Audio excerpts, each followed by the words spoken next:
Bismillahirrahmanirrahim. Alhamdulillahirabbil alamin. Wa bihi nasta'inu ala umuri dunya waddin. Wa ashhadu an la ilaha illallahul malikul haqqul mubin. Wa ashhadu anna Muhammadan 'abduhu wa rasuluh as-sadiqul wa'dil amin. Allahumma fassalli wa sallim wa barik ala nabiyyina Muhammadin wa ala alihi wa ashabihi wa man tabi'ahum bi ihsanin ila yaumiddin.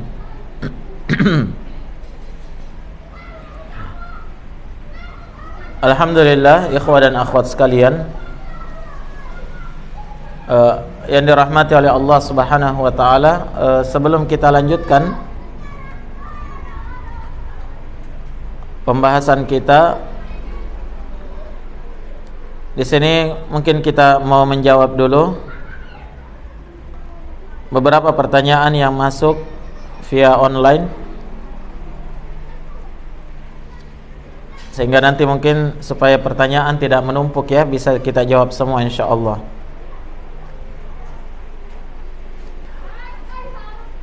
Pertanyaan yang pertama, penanya berkata, kalau misalnya kita pernah durhaka kepada orang tua dan orang tua sudah tidak ada, bagaimana cara menghapus dosa? Mungkin maksudnya di sini sudah tidak ada, yakni sudah meninggal ya. Maka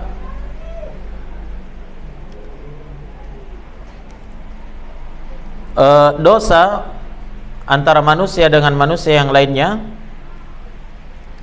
itu sebagaimana disebutkan dalam hadits Nabi sallallahu alaihi wasallam, itu adalah zulmun la yutrak, termasuk kezaliman, dosa kezaliman yang tidak akan ditinggalkan. Pasti suatu saat akan dibalas dan diqisas di hadapan Allah Subhanahu wa taala. Nah, maka itu adalah kesalahan yang tidak akan mungkin lagi bisa dihapuskan jika orang yang terzalimi itu sudah meninggal. Dalam hal ini orang tua sudah meninggal. Nah, maka dari itu sepantasnya bagi kita itu senantiasa saling maaf-maafan, saling tasamuh sebelum ajal menjemput. Karena kapan seseorang sudah dijemput oleh ajalnya, maka tidak ada lagi kesempatan untuk meminta maaf, dan tidak ada lagi kekuatan untuk memaafkan. Maka dosa tinggallah dosa, kezaliman tinggallah kezaliman, yang akan diselesaikan nanti di hadapan Allah Subhanahu wa taala pada hari kiamat. Namun di sini disebutkan oleh para ulama bahwa walaupun dosa itu tidak akan terhapus, namun seorang itu bisa meringankannya dengan memperbanyak kebaikan, terutama berkaitan dengan orang tuanya. Jadi misalnya dia banyak-banyak mendoakan orang tuanya, ya, dia banyak-banyak mendoakan orang tuanya, kemudian mungkin dia bisa umrohkan orang tuanya kalau dia mampu, ya, atau bahkan mungkin menghajikan orang tuanya, atau minimal dia bersedekah, berkurban, ya, dan seterusnya dari amalan-amalan yang diharapkan akan sampai kepada kepada orang tuanya tersebut. Maka itu masuk dalam firman Allah Subhanahu wa taala di dalam Al-Qur'an, innal hasanati yudhibna sayyi'at. Sesungguhnya kebaikan-kebaikan itu mampu menutupi apa? Kejelekan-kejelekan. Maka semoga dengan kebaikan yang banyak yang dia lakukan mampu menutupi kesalahannya atau dosanya kepada orang tuanya tersebut. Wallahu taala a'lam. Pertanyaan yang kedua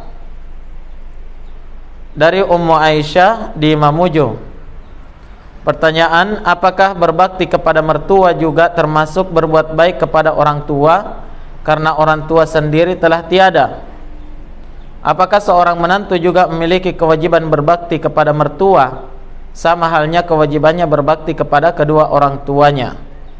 Nah, untuk pertanyaan yang pertama, ya, berbakti kepada mertua apakah termasuk berbuat baik kepada orang tua? Nah, berbeda ya. Jadi berbuat baik kepada mertua itu masuk dalam bentuk berbuat baik kepada atau berbakti kepada suami. Nah, karena kita membantu dia, mendukung dia, dalam berbakti kepada orang tuanya. Seperti itu. Maka dia bagian dari bentuk bakti seorang istri terhadap suaminya, atau sebaliknya, termasuk perbuatan baik seorang suami terhadap istrinya. Ya, kemudian yang kedua di sini, apakah menantu juga memiliki kewajiban berbakti kepada mertua sama halnya kewajibannya berbakti kepada kedua orang tuanya? Ya, kewajiban secara langsung, ya, tidak ada dalil yang menyebutkan hal tersebut ya. Ya, tapi kembali ke situ tadi. Ya, kewajibannya karena dia wajib untuk berbakti kepada suaminya, dan bagian dari bakti kepada suaminya itu adalah berbakti kepada orang tua suaminya. Nah, maka diharapkan mudah-mudahan insyaallah taala ya itu juga sama pahalanya ketika dia berbakti kepada suaminya dengan bakti dia kepada mertuanya. Wallahu taala a'lam.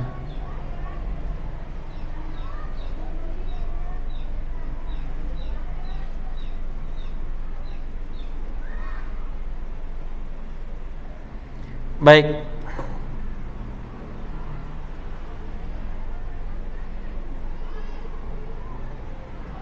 Pertanyaan berikutnya yang ketiga dari Ukhti Rahmah di Mamuju. Pertanyaan, bolehkah memakai tasbih digital? Nah, sebagian ulama menganggap bahwa penggunaan tasbih itu di dalam berzikir kepada Allah Subhanahu wa taala termasuk dari bentuk muhdats, perkara yang diada-adakan di dalam syariat, di dalam agama kita. Kenapa? Karena beribadah, berzikir itu adalah ibadah ya. Zikir adalah ibadah yang harus dilaksanakan sesuai dengan tuntunan Nabi. Padahal di zaman Nabi tidak pernah didapatkan satu dalil pun menunjukkan Nabi SAW bertasbih menggunakan apa? Menggunakan tasbih. Padahal di zaman Nabi ya alat-alat atau bahan-bahan untuk membuat tasbih itu ada. Nah, bahkan Nabi tidak pernah bertasbih menggunakan batu-batu atau kerikil-kerikil kecil untuk menghitung tasbihnya. Dalam satu riwayat disebutkan bahwa Nabi itu yaqidut tasbiha biyaminihi. Beliau itu menghitung tasbih ya, ketika beliau bertasbih itu dengan tangan kanannya, menghitung ruas-ruas jari tangan kanannya. Baik. Nah, sekarang kalau tasbihnya itu digital ya sama hukumnya antara tasbih digital dengan tasbih manual ya. Ya, kenapa? Walaupun dia digital tapi asalnya dia manual, dan manual ini tidak pernah dilaksanakan oleh Nabi sallallahu alaihi wasallam, padahal Nabi mampu untuk melakukannya, sarananya ada di zaman Nabi sallallahu alaihi wasallam. Wallahu taala a'lam. Baik, kita lanjutkan pembahasan kita, ibu-ibu sekalian, akhwati fillah yang dirahmati oleh Allah Subhanahu wa taala. Kita masuk pada pembahasan yang kedua, dari etika seorang wanita muslimah di dalam pergaulan, yaitu kaifiyatu ta'amulil mar'ati ma'a zawjiha. Bagaimana etika pergaulan seorang wanita bersama dengan suaminya atau di hadapan suaminya.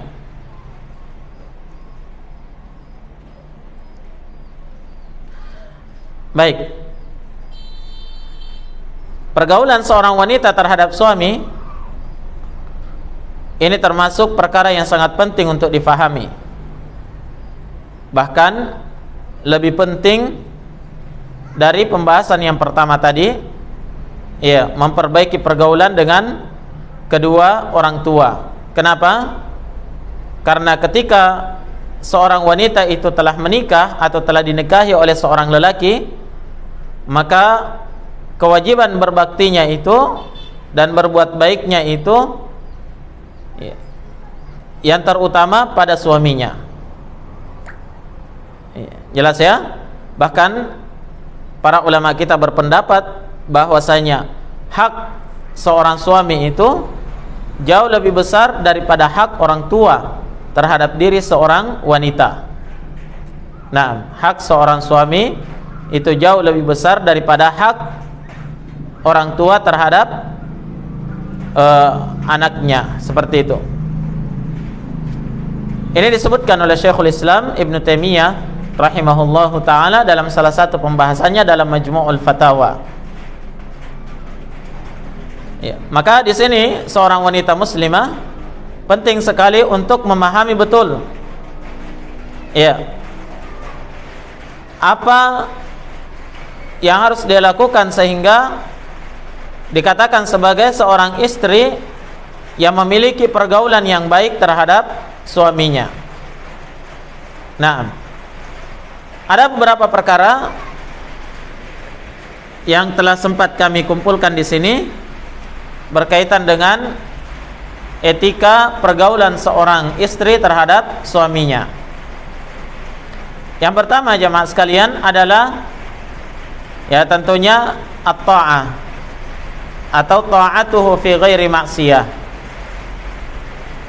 Seorang istri atau seorang wanita benar-benar taat kepada suami pada selain perkara maksiat kepada Allah Subhanahu wa ta'ala. Ini adalah kewajiban dan sekaligus ini adalah akhlak dan adab yang dimiliki oleh seorang wanita muslimah ketika dia mendengar sepenuhnya kepada sang suami, selama tidak diperintah untuk bermaksiat kepada Allah Subhanahu wa ta'ala. Ya. Telah diriwayatkan dari Ibnu Abbas radhiyallahu ta'ala an dalam hadis yang diriwayatkan oleh Imam Al-Bazzar dan Imam At-Tabarani dengan sanad yang sahih. Ibnu Abbas berkata, seorang wanita yang bernama Asma bintu Zaid Al-Ansariyah radhiyallahu ta'ala anha pernah datang kepada Nabi sallallahu alaihi wasallam, diutus oleh kaum wanita sebagai delegasi, ya, menyampaikan aspirasi mereka kepada Nabi sallallahu alaihi wasallam. Jadi ini kumpulan kaum wanita di masa itu, naam, punya unek-unek tersendiri yang mereka ingin sampaikan kepada Nabi. Maka diutuslah seorang wanita yang bernama Zainab bintu siapa tadi? Bintu Zaid Al-Ansariyah radhiyallahu ta'ala anha. Kenapa? Karena Zainab ini memang dikenal sebagai seorang wanita yang fasih dalam berbicara, dan dia sering menjadi juru bicara kaum wanita. Iya, maka dia datang kepada Nabi sallallahu alaihi wasallam dan berkata, "Ya Rasulullah, ana wafidatun nisa'i ilaika." Wahai Rasulullah, saya ini adalah utusan para wanita, saya ini adalah utusan kaum wanita untuk menghadap kepadamu wahai Nabi, menyampaikan beberapa perkara. Katanya, hadzal jihadu katabahu Allahu 'alal rijal fa yusibu ujru wa in qutilu kanu ahya'un 'inda rabbihim yurzaqun wa nahnu ma'syaran nisa'i naqumu 'alaihim fama lana min dzalik. Katanya, wahai Rasulullah, saya adalah utusan kaum wanita kepadamu. Yani di belakang saya ini ada komunitas-komunitas wanita yang menunggu jawaban ini. Apa itu? Syariat jihad ini katanya. Syariat jihad ini hanya diwajibkan untuk kaum lelaki saja. Tidak diwajibkan bagi wanita untuk jihad. Begitu ya?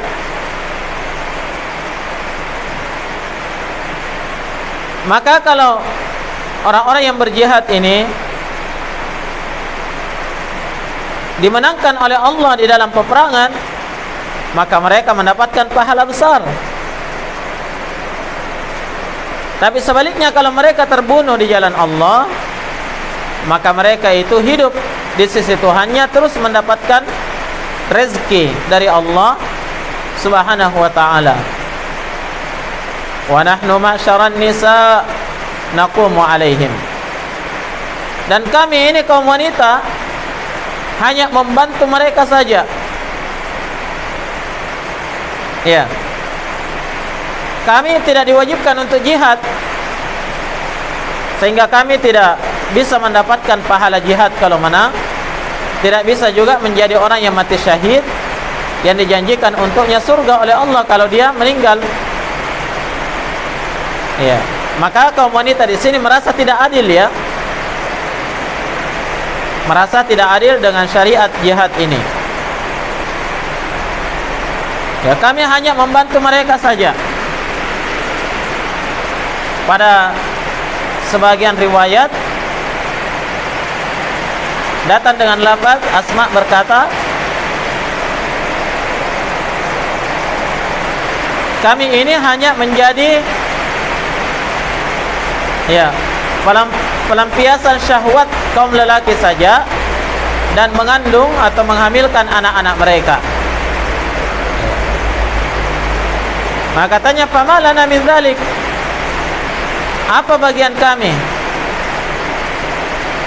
Apa yang kami dapatkan dari perkara tersebut? Kalau kami ini hanya membantu kaum laki-laki saja, kami hanya melayani mereka saja, ya, menunaikan kewajiban-kewajiban kami dan membantu melaksanakan kebutuhan-kebutuhan mereka saja, atau memenuhi kebutuhan mereka saja. Ya. Apa yang kami dapatkan dari jihad itu? Qala, maka Nabi SAW bersabda, ablighi man laqiti minan nisa anna ta'ata az-zawji wa i'tirafan bihaqqihi ya'dilu dhalika kullahu wa qalilun minkunna man yaf'aluh.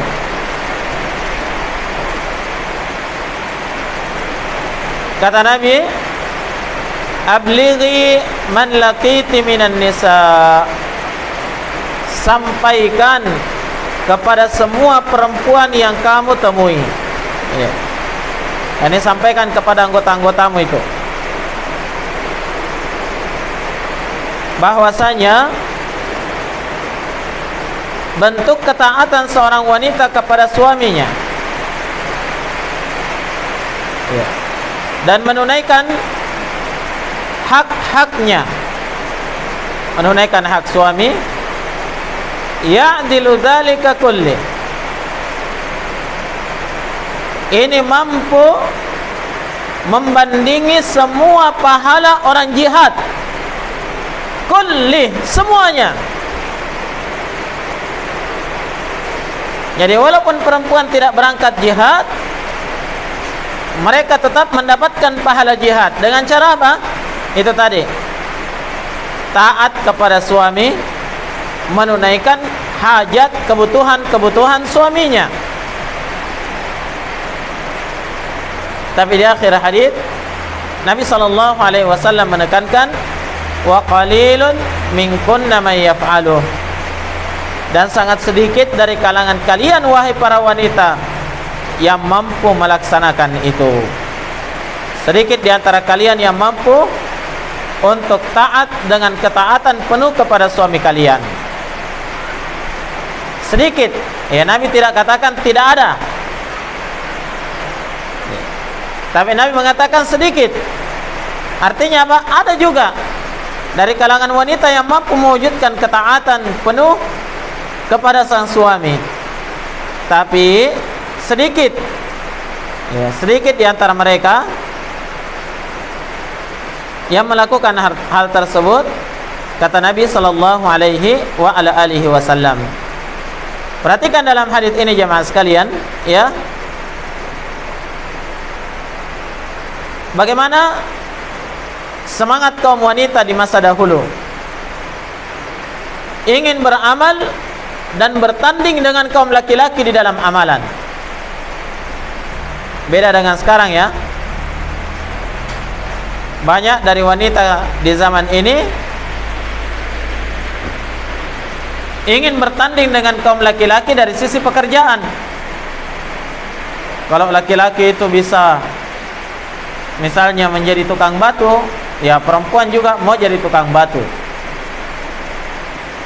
Kalau laki-laki itu bisa menjadi cleaning service, ya perempuan juga bisa. Kalau laki-laki bisa jadi direktur, ya perempuan sekarang banyak yang menjadi direktur. Begitu, ya. Ketika kaum laki-laki ada yang menjadi pemain tinju, maka perempuan juga tidak mau kalah, jadi pemain tinju juga. Nah, ketika laki-laki ada menjadi pemain sepak bola, perempuan juga tidak mau kalah di masa sekarang, jadi pemain sepak bola juga. Luar biasa, ya. Kalau laki-laki itu ada yang menjadi tentara, perempuan juga harus jadi tentara. Proses apa? Perwujudan dari emansipasi wanita katanya. Tapi lihat wanita-wanita di zaman Nabi, mereka iri kepada laki-laki dari sisi pahala. Dari sisi pahala. Nah, dan ternyata ketika ditanyakan kepada Nabi sallallahu alaihi wasallam, solusinya ada. Apa itu? Tidak perlu kalian wahai wanita ikut berjihad,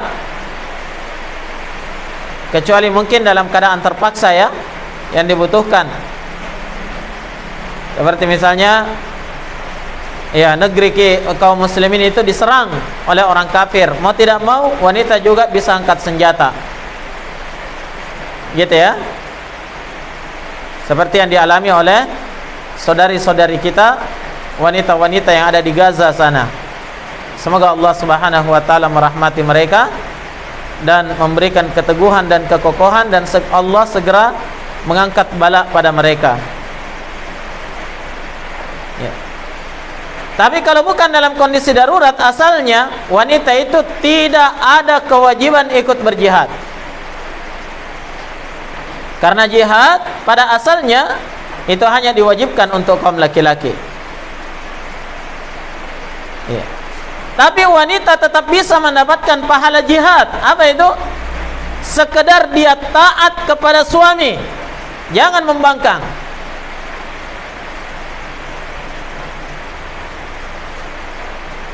Jangan pernah membangkang kepada suami, maka dia akan mendapatkan pahala apa? Orang-orang yang berjihad di jalan Allah Subhanahu wa taala. Subhanallah. Pahala yang sangat besar dipersiapkan untukmu wahai ukhti muslimah. ketika engkau taat kepada suamimu. Naam.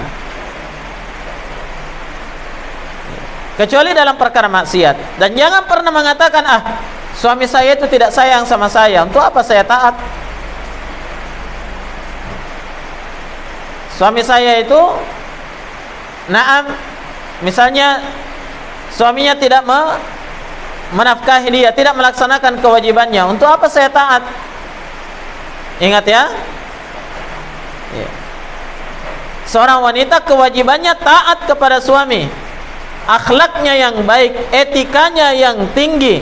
Ketika dia taat kepada suami, apakah hak-haknya diberikan atau tidak? Itu urusan lain. Selama dia sudah taat kepada suaminya, dia tunggu pahala dari Allah. Adapun haknya yang tidak ditunaikan oleh suaminya, maka itu adalah kembali kepada tanggung jawab sang suami itu sendiri. Urusan dia dengan Allah Subhanahu wa taala. Jangan sampai kezaliman suami kepada kalian menjadikan kalian juga berbuat zalim terhadapnya. Sehingga kalian tidak mendapatkan pahala yang besar dari Allah Subhanahu wa taala. Jadi tidak main-main jamaah sekalian ya. Pahala yang dipersiapkan oleh Allah untuk kaum wanita yang senantiasa taat kepada suaminya, taat menjalankan perintahnya, taat meninggalkan larangannya kalau dia dilarang. Misalnya ketika mau keluar rumah, ada urusan penting, minta izin sama suami, bolehkah saya keluar? Saya ada kebutuhan ini. Suaminya bilang jangan, maka dia mendengar dan taat. Sepenting apapun urusannya itu, ketika suami melarang, wajib untuk mendengar dan taat. Mungkin kita bisa mengambil pelajaran dari kisah salah seorang sahabat Nabi sallallahu alaihi wasallam yang ingin berangkat berjihad bersama dengan Nabi dan berpesan kepada istrinya, bahwa selama saya pergi jangan kamu tinggalkan rumah ini. Suatu ketika datang berita bahwa orang tuanya sakit, diminta untuk datang menjenguk. Tapi apa yang dia lakukan? Dia tidak meninggalkan rumahnya sebagai bentuk ketaatan kepada suaminya. Padahal dia sangat-sangat ingin dan rindu ingin melihat orang tuanya yang sakit. Tapi dari bentuk ketaatannya kepada suami, maka suaminya dia tidak meninggalkan rumah tersebut. Subhanallah.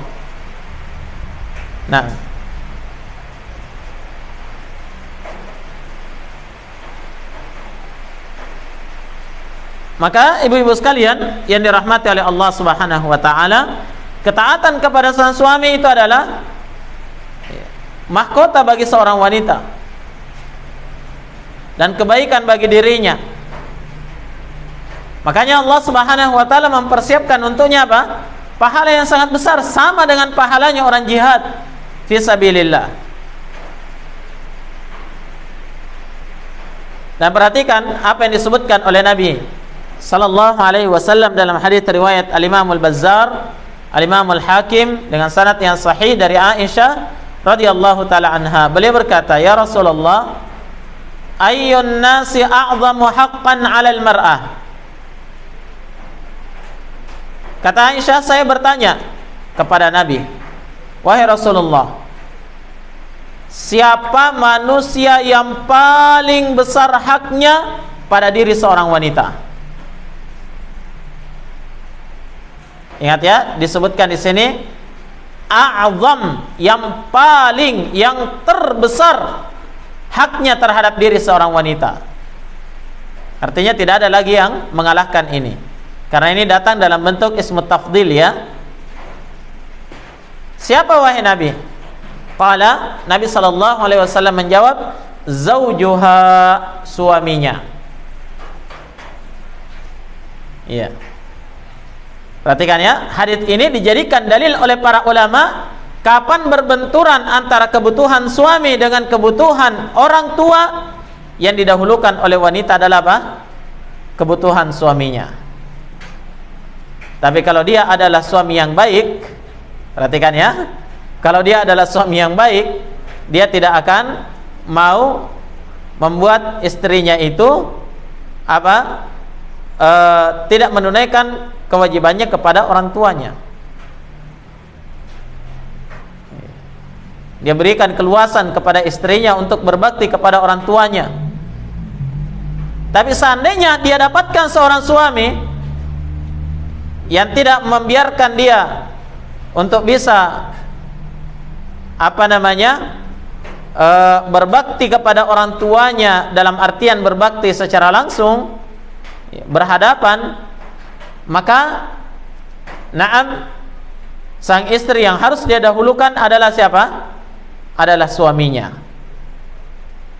Betapa besarnya kewajiban seorang wanita itu untuk taat kepada suaminya. Qultu, kata Aisyah, saya kembali bertanya, fa ayyun nasi a'dhamu haqqan 'ala rijal? Maka siapa orang yang paling besar haknya yang harus ditunaikan oleh kaum laki-laki? Kalau tadi kaum perempuan ya. Kalau kaum laki-laki, wahai Nabi, siapa? Siapa yang paling besar haknya harus dia tunaikan? Qala, maka Nabi menjawab, apa jawabannya ibu-ibu? Pasti ibu-ibu bilang, ya istrinya, begitu ya. Karena yang paling besar yang harus ditunaikan haknya oleh seorang istri, suaminya. Berarti suami, kalau suami yang paling besar haknya siapa? Istrinya, begitu ya. Ternyata jawabannya tidak. Qala, Nabi menjawab, ummuhu, ibunya. Yang paling besar haknya terhadap diri seorang lelaki adalah siapa? Adalah ibunya. Sehingga ketika berbenturan antara keinginan kebutuhan istri, hajat istri dengan hajat seorang ibu, maka yang harus ditunaikan oleh seorang lelaki itu adalah hajat ibunya. Beda kalau perempuan, yang harus dia tunaikan siapa? Haknya suaminya. Nah,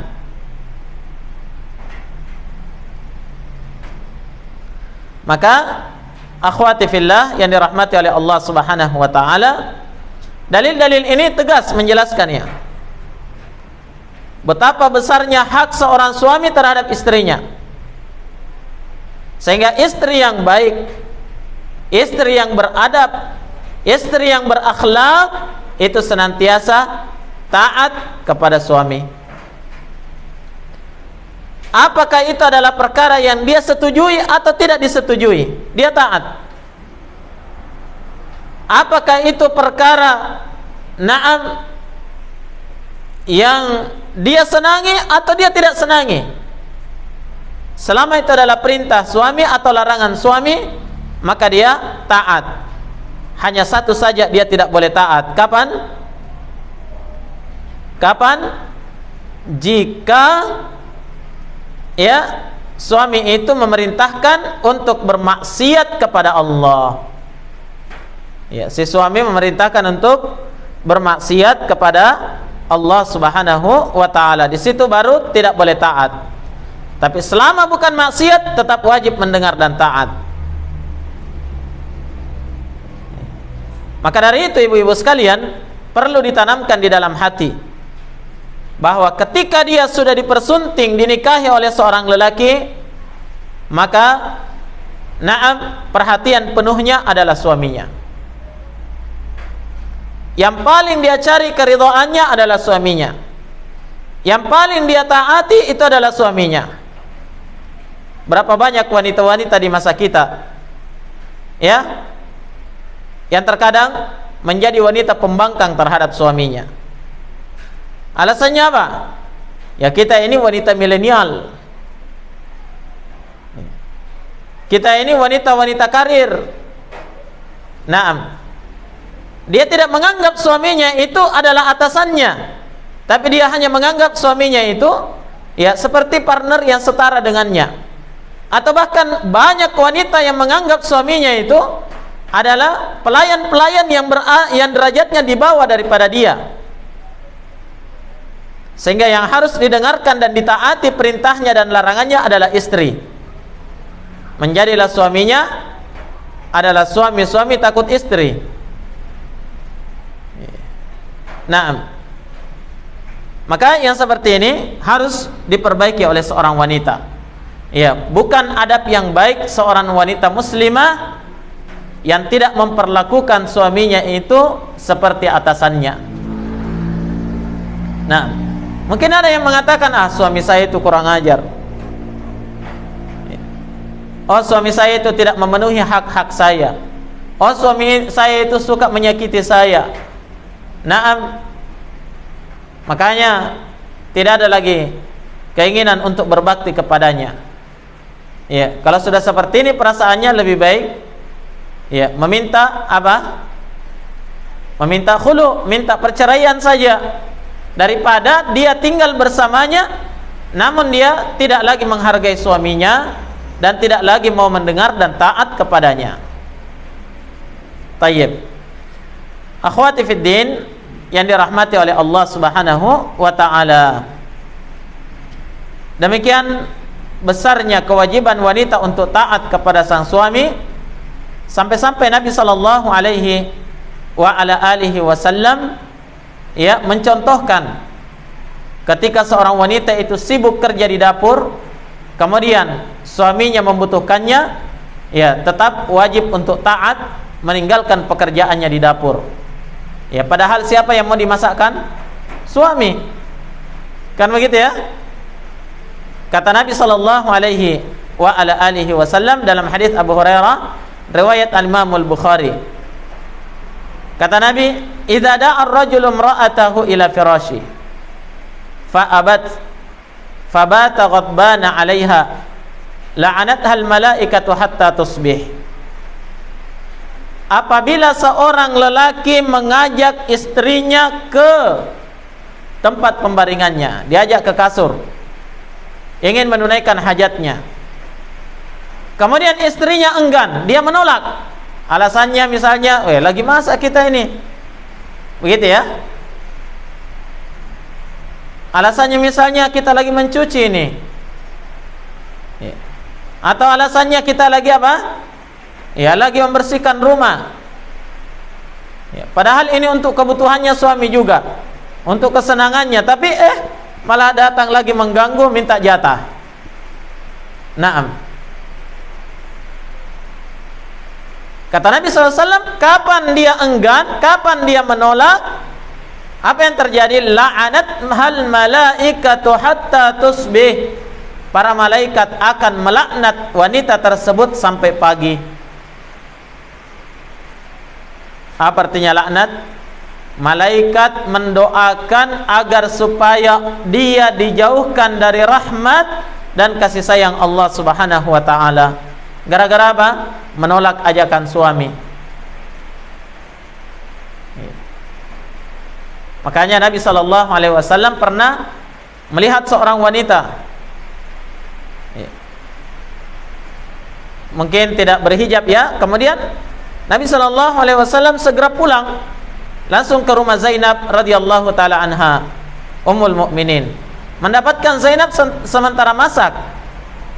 Apa yang dilakukan oleh Nabi? Nabi ajak Zainab ya untuk menunaikan hajatnya, dan Zainab ketika itu tidak menolak.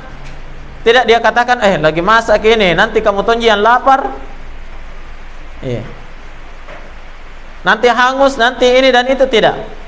Dia tetap mendengar dan taat ya menunaikan hajat suaminya, karena dia paham betul bahwa itu adalah apa? Suaminya adalah surga dan nerakanya.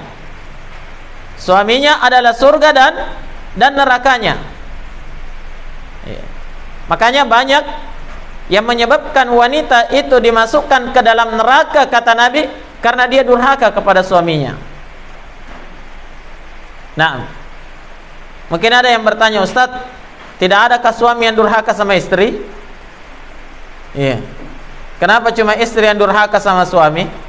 Jawabannya banyak juga. Cuma pembahasannya hari ini pembahasan istri yang harus taat kepada suami. Nah, dan pesertanya ibu-ibu, makanya ini yang kita bahas. Nanti kalau pesertanya bapak-bapak kita akan sebutkan juga ya. Ya, bentuk kedurhakaan suami terhadap istrinya. Tayyib. Ya. Jadi ini gambaran dari Nabi Shallallahu Alaihi Wasallam sampai segitunya. Ya. Yang terkadang dianggap sepele oleh sebagian ibu-ibu. Karena diajak oleh suaminya, apa alasannya? Capek kabelah. Nah, dia lebih sibuk dengan HP-nya. Dia lebih sibuk dengan apa? Facebook-nya. Chattingan dengan teman-temannya. Nah, kenapa alasannya? Sudah minta di pagi, minta lagi malam. Atau yang semisalnya. Maka ini adalah apa? Bentuk kedurhakaan. Sampai perkara yang dianggap sepele itu Nabi anggap itu adalah dosa besar. Bagian dari kedurhakaan seorang istri terhadap suaminya. Naam.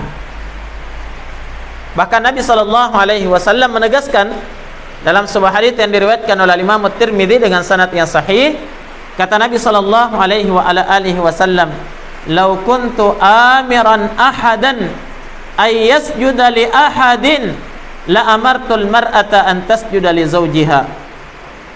Seandainya saya diperbolehkan oleh Allah untuk memerintahkan seseorang sujud kepada orang lain, maka yang pertama saya perintahkan itu wanita untuk sujud kepada suaminya. Ya.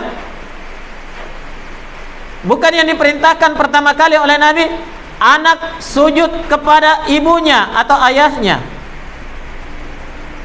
Alias istilah apa? Kalau istilahnya orang Indonesia sungkem atau apa ya?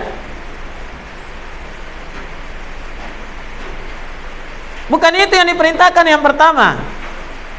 Tapi yang diperintahkan oleh Nabi seandainya bisa, tapi itu dilarang dalam agama kita. Tapi seandainya bisa, yang pertama disuruh sujud itu adalah perempuan. Sang istri sujud kepada suaminya. Ini gambaran yang menunjukkan betapa besar hak suami terhadap istri. Yang di zaman ini sudah banyak dilalaikan oleh kaum wanita. Ya. Sudah banyak dilalaikan oleh kaum wanita.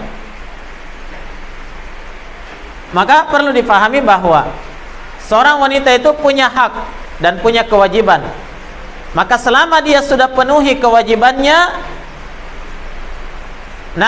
sudah lepas beban di atas pundaknya. Adapun haknya, apakah ditunaikan oleh suaminya atau tidak, maka itu kembali kepada suaminya sendiri. Ya. Maka dari itu, ukhti muslimah yang dirahmati oleh Allah Subhanahu wa taala, ya, maksimalkan ketaatanmu kepada suamimu. Karena suamimu itu adalah surga dan nerakamu.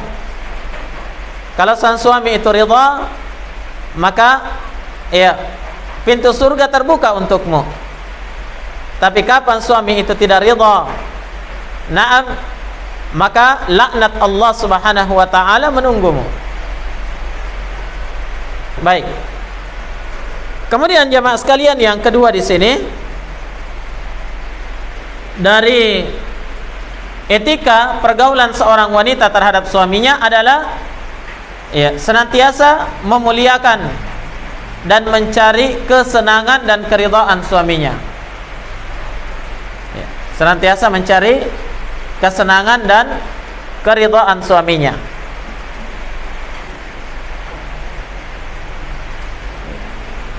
Jadi wanita yang baik, wanita yang berakhlak, wanita yang mulia, itu adalah wanita-wanita yang selalu mencari bagaimana dia menyenangkan suami, mendapatkan keridhaannya, ya, dan senantiasa memuliakan, menghargai suaminya. Bisa dipahami ya? Dengan kata lain, seorang wanita yang wanita muslimah yang berakhlak buruk, yang tidak beretika di hadapan suaminya, dia adalah seorang wanita yang tidak mempedulikan apakah suaminya senang atau tidak. Mungkin dia katakan, terserah kamu senang atau tidak, yang penting saya senang. Begitu ya. Terserah kamu bahagia atau tidak, yang penting saya bahagia. Naam. Maka dari itu ibu-ibu sekalian yang dirahmati oleh Allah Subhanahu wa taala, ya, penting bagi dia untuk memuliakan suaminya. Allah Subhanahu wa taala berfirman, "Walirrijali 'alaihinna darajah." Dan laki-laki itu punya derajat tinggi di atas kaum wanita. Artinya suami itu punya derajat tinggi di hadapan istrinya, yang harus dia muliakan, yang harus dia hargai. Jelas ya?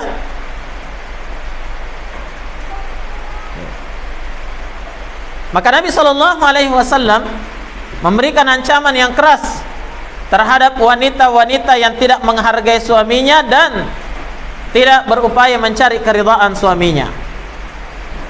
Kata Nabi SAW dalam hadits Ummu Salamah riwayat Al-Imam At-Tirmidzi, kata beliau, ayyuma imra'atin matat wa zawjuha anha radin dakhalatil jannah.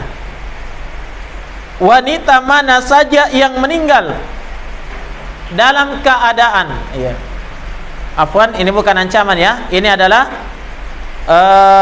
bentuk motivasi dari Nabi dan janji dari Nabi SAW untuk wanita yang mencari keridhaan suaminya.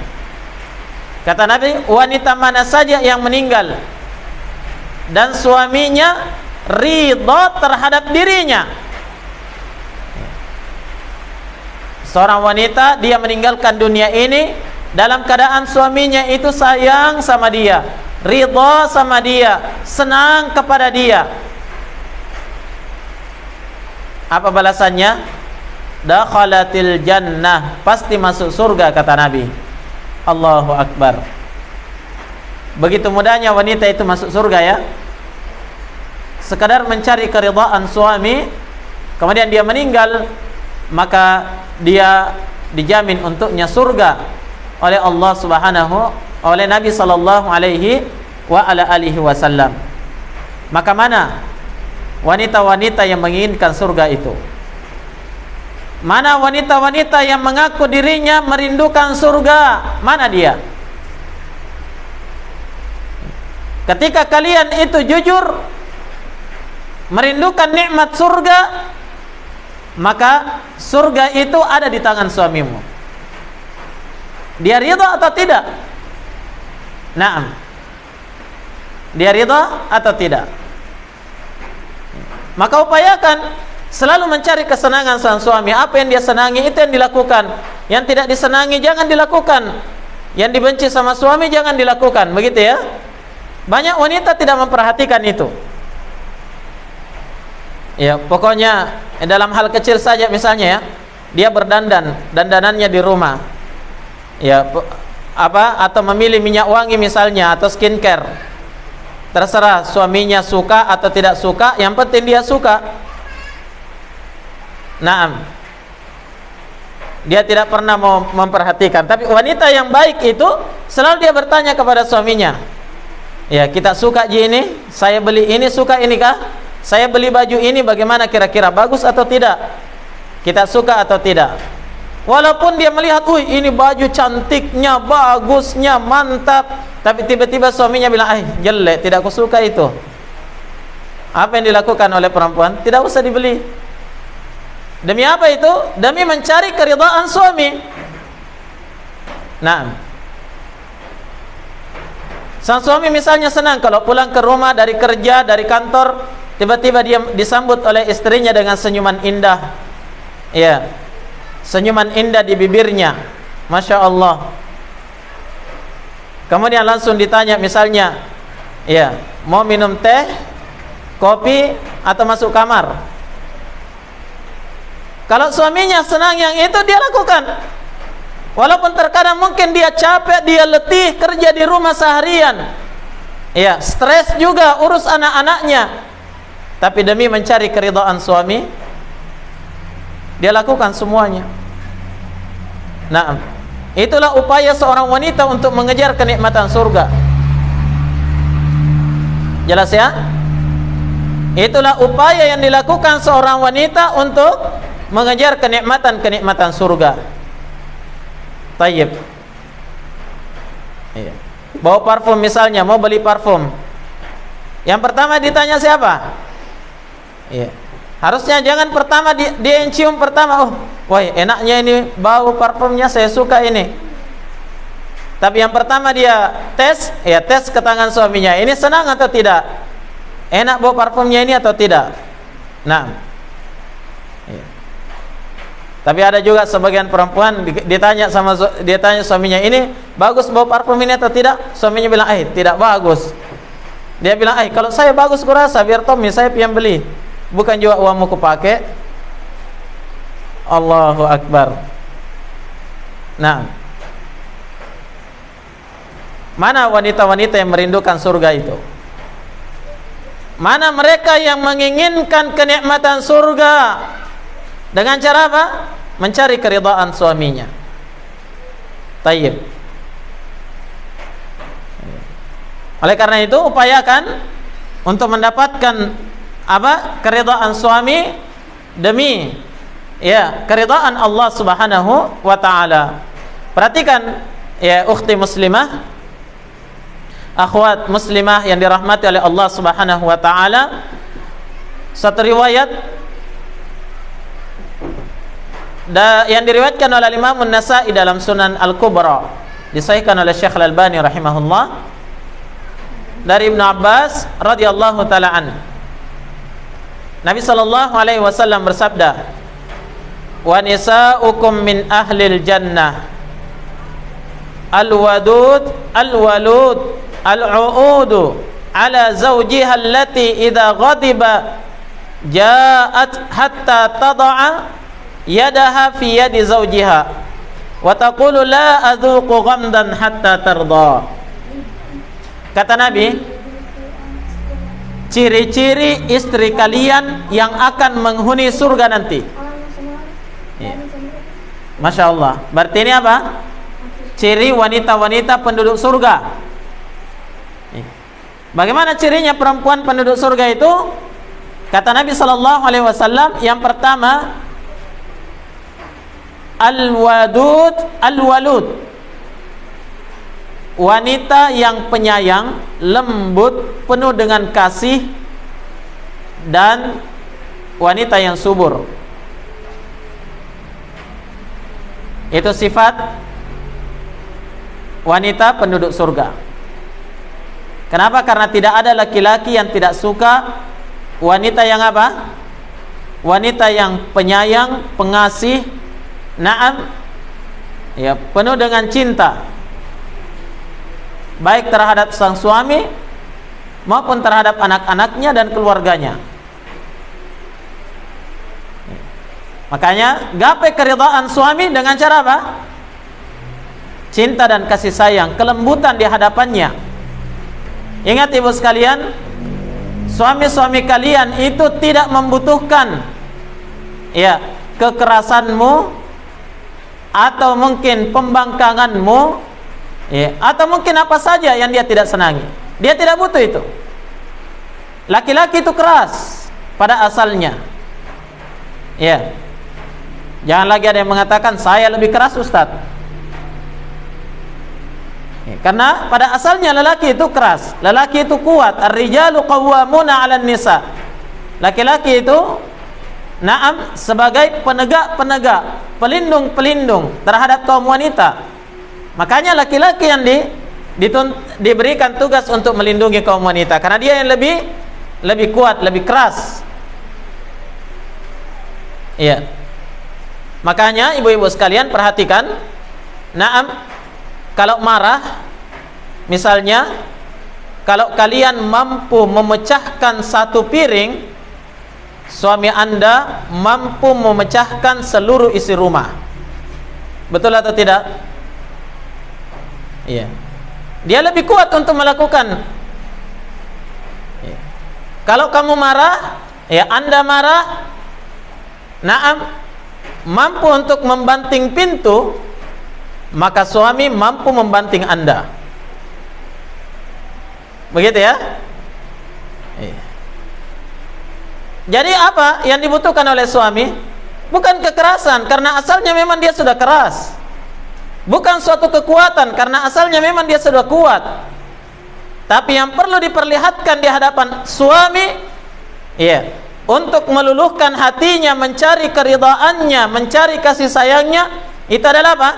Perlihatkan cinta dan kasih sayang di hadapannya. Tidak ada laki-laki yang kuat di hadapan perempuan yang penuh dengan kasih dan cinta, yang senantiasa tunduk terhadap suaminya. Perhatikan ya, terhadap suaminya, bukan penuh cinta dan kasih terhadap suaminya orang. Nah, jadi tidak ada laki-laki, tidak ada seorang lelaki pun di dunia ini yang mampu, ya, untuk tidak tunduk, ya, terhadap wanita yang memberikan kasih sayang terhadap dirinya. Seperti itu. Makanya kata Nabi sallallahu alaihi wasallam, ciri perempuan kalian yang termasuk penduduk surga itu adalah wanita-wanita yang al-wadud al-walud. Ya, lembut, pengasih, penyayang dan subur.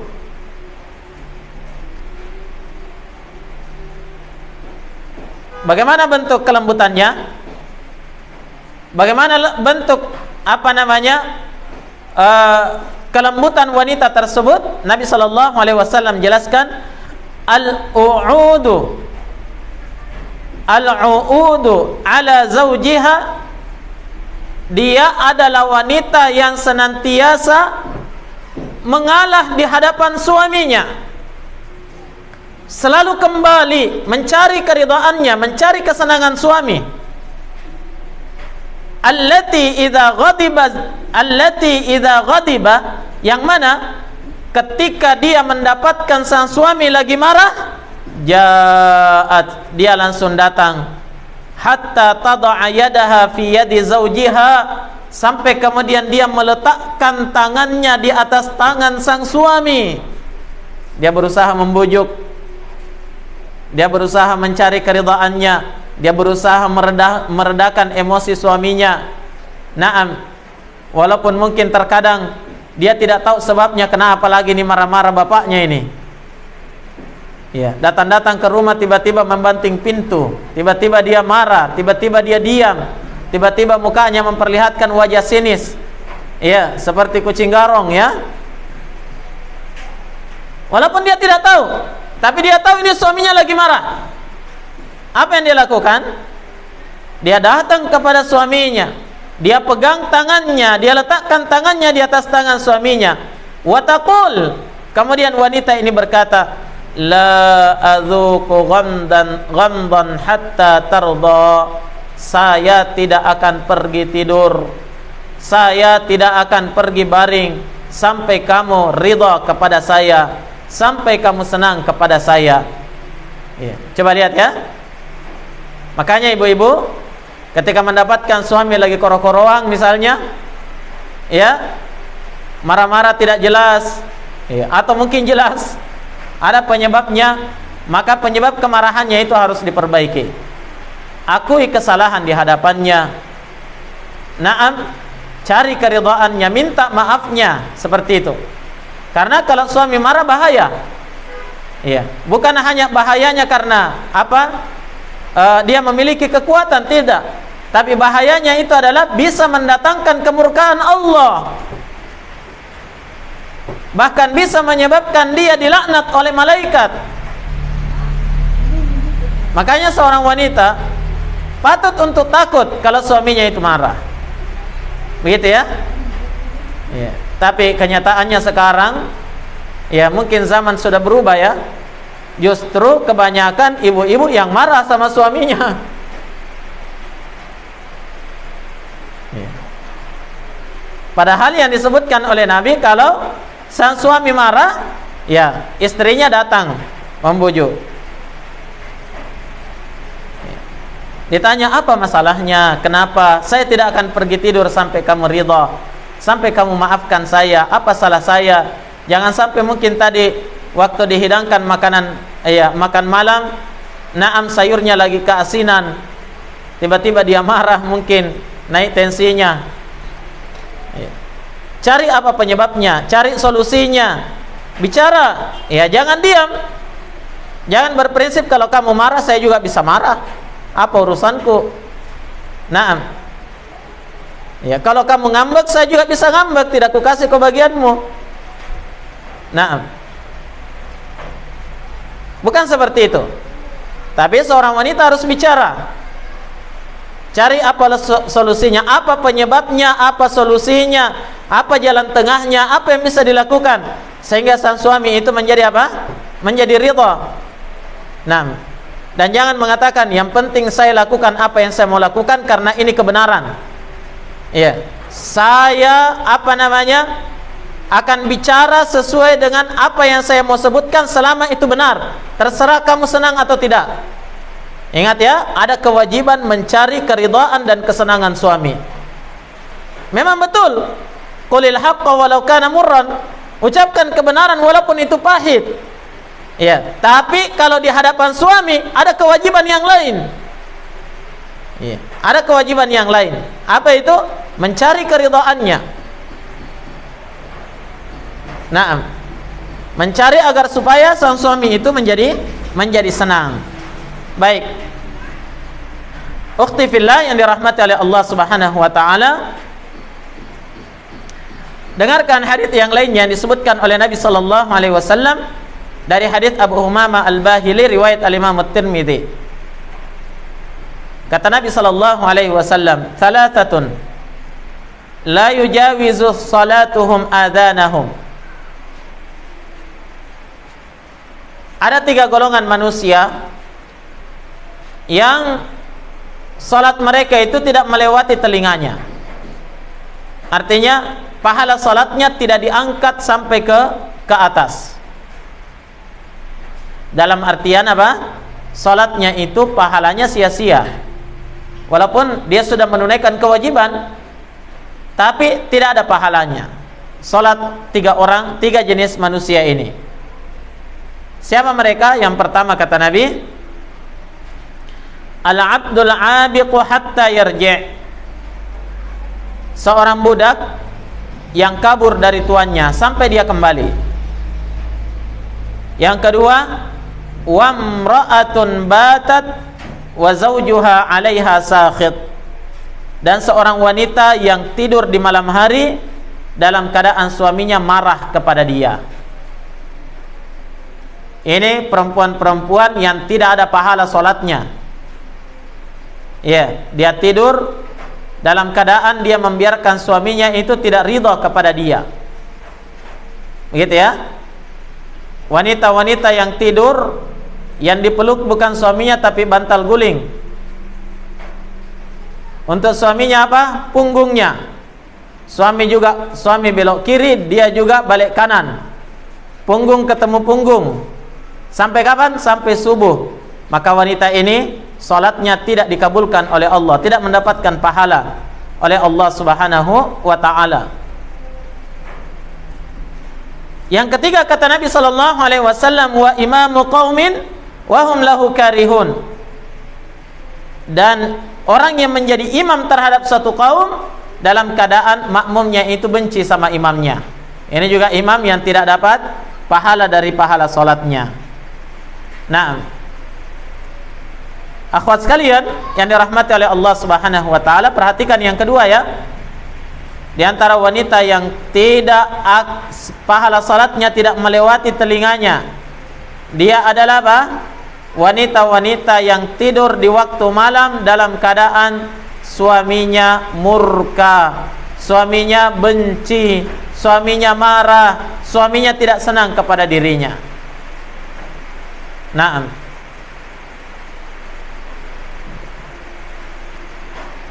Mungkin ada yang bertanya, Ustadz, terus bagaimana kalau istri yang marah?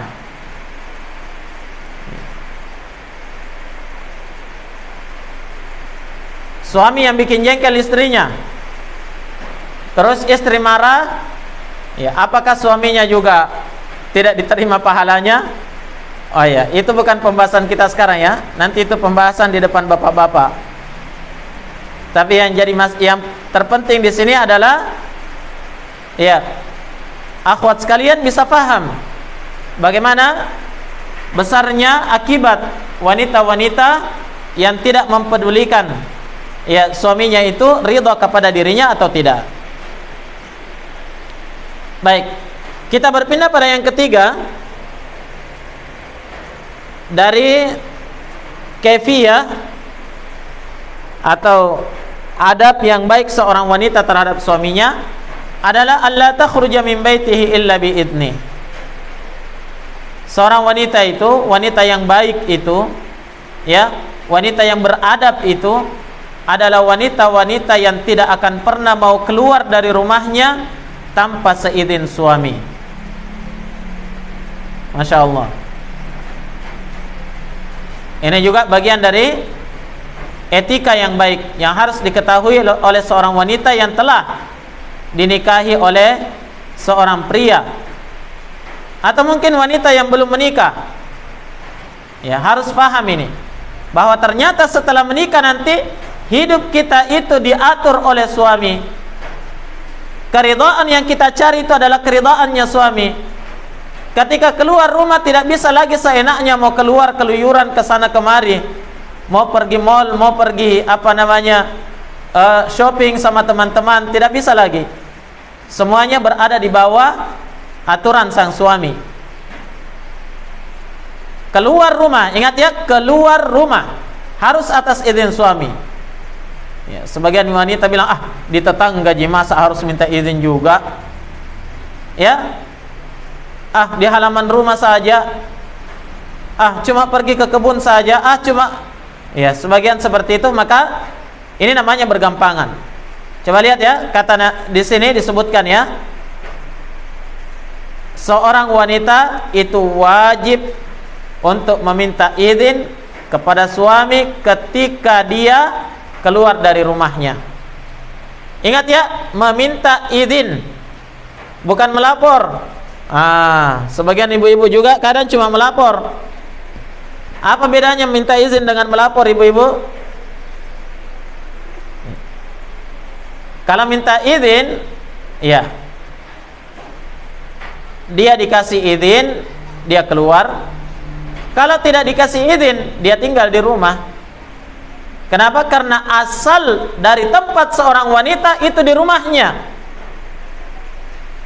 Dalam Al-Quran disebutkan ya, wa qarna fi buyutikunna, tinggallah kalian di rumah-rumah kalian. Jadi asalnya tempatnya perempuan itu di mana? Di rumah. Jangan pernah ada wanita yang bete tinggal di rumah, karena itu memang tempat kalian. Naam.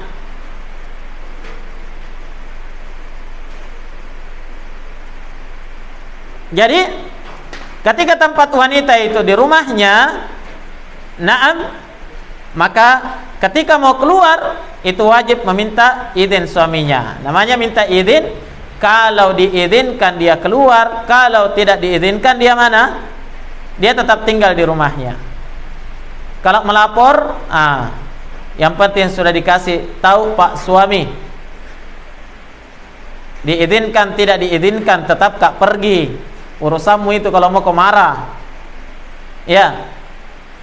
Pulang dari kantor Pak suami, ya, istri tidak ada di rumah. Ditelepon, di mana ini? Oh, lagi sibuk. Jalan-jalan sama teman-teman. Bagaimana ini? Saya belum makan siang. Ada semua aja di situ. Ada telur, ada ikan, ada apa? Goreng mau kau sendiri. La haula wala quwata illa billah.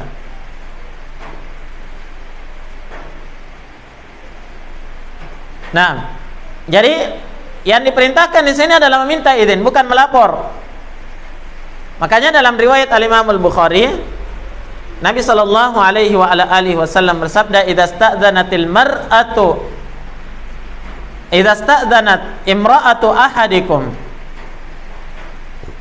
idza sta'dzanatil mar'atu ahadakum ilal masjidi fala tamna'ha. Apabila seorang wanita, seorang istri meminta izin kepada salah seorang di antara kalian, wahai kaum laki-laki, untuk pergi ke masjid, fala tamna'ha, jangan sekali-kali dia melarang istrinya untuk turun ke masjid selama apa? Aman dari fitnah. Ya, pemahaman kebalikan dari hadis ini apa? Selain daripada ke masjid, suami itu punya hak untuk melarang istrinya keluar rumah. Jelas? Tapi kalau mau ke masjid, suami tidak punya hak melarang jika aman dari fitnah. Nah, tapi kalau selain ke masjid, aman dari fitnah atau tidak aman, suami punya hak untuk melarang melarang istrinya keluar dari rumahnya. Si istri mengatakan, ya Pak suami, saya mau keluar dulu, pergi makan bakso. Kalau suaminya mengatakan iya, boleh dia keluar. Kalau tidak, suami mengatakan jangan, bagaimanapun maunya makan bakso, harus bersabar. Jelas ya? Ya, harus bersabar. Kenapa? Karena dilarang suaminya. Inilah wanita-wanita ya yang memiliki etika yang baik ya, di hadapan suaminya. Baik, berikutnya di antara etika yang baik seorang wanita terhadap suaminya adalah alla tatazayyana lahu an tatazayyana lahu bima yu'jibu min hududis syara'. Wanita itu dituntut untuk berhias. Berhiasnya untuk siapa? Untuk sang suami. Bima yu'jibu, dari perkara-perkara yang membuat suaminya itu ta'ajjub ya, suaminya itu senang sama dia, yang menarik perhatian suaminya. Tapi fi hududis syara', tetap harus berada dalam batasan-batasan syariat ya. Jadi wanita itu dituntut untuk berhias. Kenapa? Karena ini dalam rangka mencari keridhaan suami, menyenangkan suami. Nah, kenapa? Karena wanita itu memang perhiasan. Sebagaimana dalam sebuah hadis yang sahih, kata Nabi, al-mar'atu ya, seorang wanita itu adalah perhiasan. Seorang wanita itu adalah perhiasan. Wa khairu mata'id dunya al-mar'atu salihah. Dan sebaik-baik perhiasan dunia adalah wanita salihah. Ketika wanita itu adalah perhiasan, maka wanita itu harus selalu berpenampilan cantik, berpenampilan seksi, ya, berpenampilan yang menarik. Di mana? Di hadapan suaminya. Maka apa saja yang bisa dia lakukan untuk berpenampilan baik di hadapan suami, dia lakukan. Itu kewajiban seorang wanita. Nah, tapi selama itu tadi ya, suaminya senang ya, dan tidak melanggar syariat ya. Jadi misalnya dia mau beli skincare, mau berdandan ya, yang ditanya suaminya dulu ya, senang saya pakai lipstik atau tidak?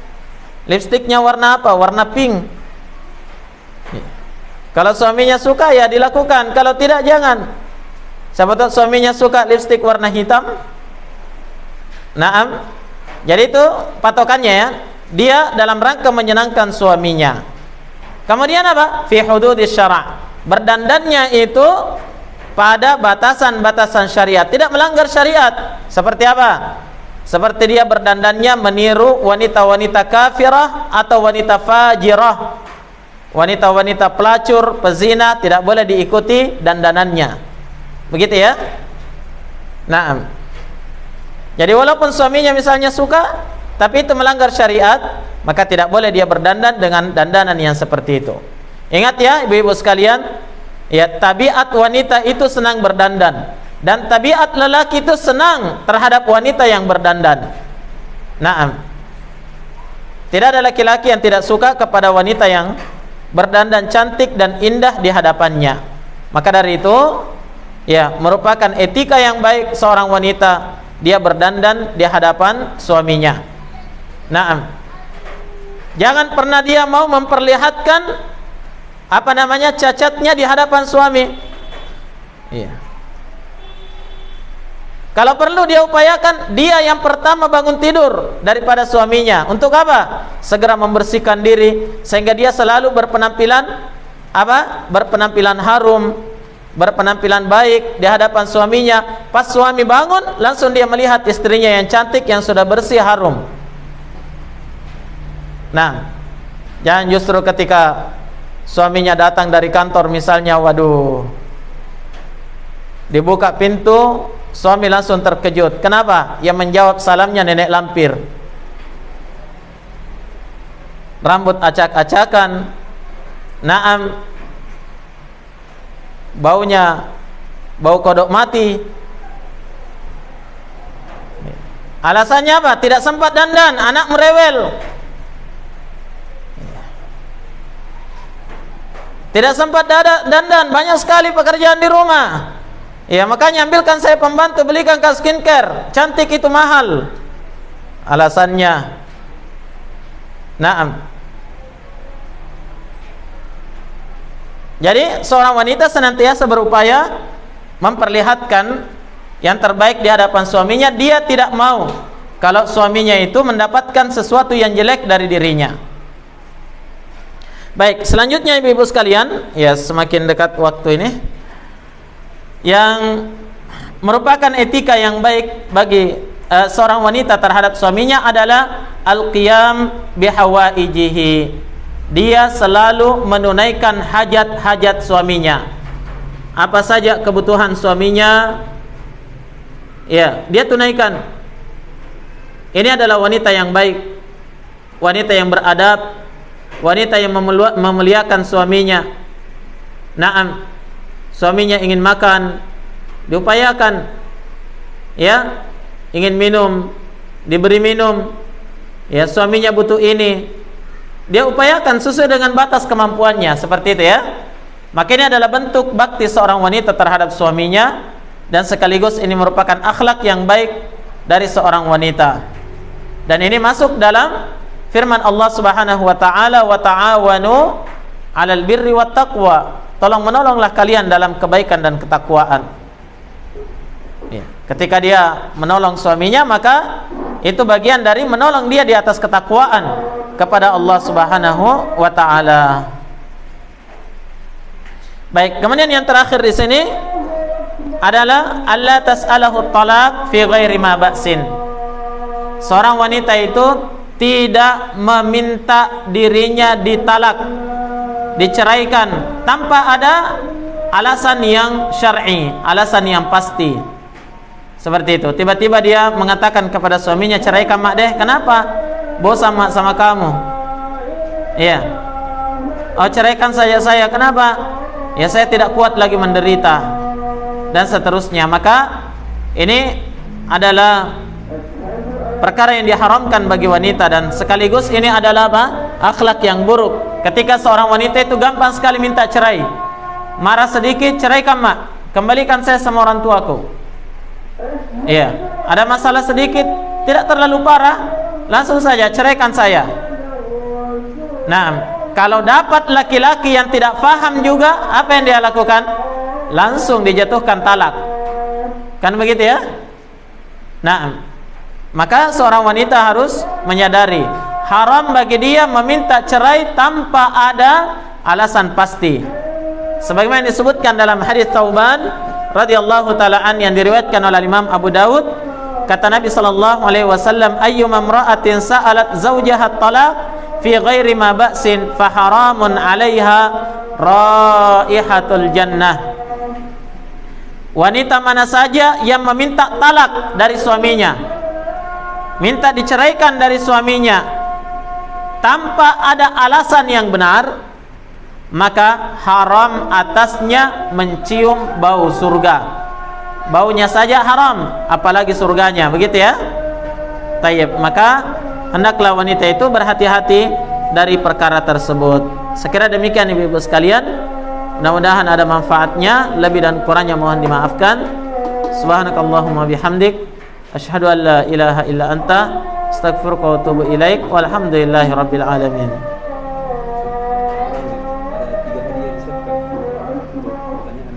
Oh, sekarang?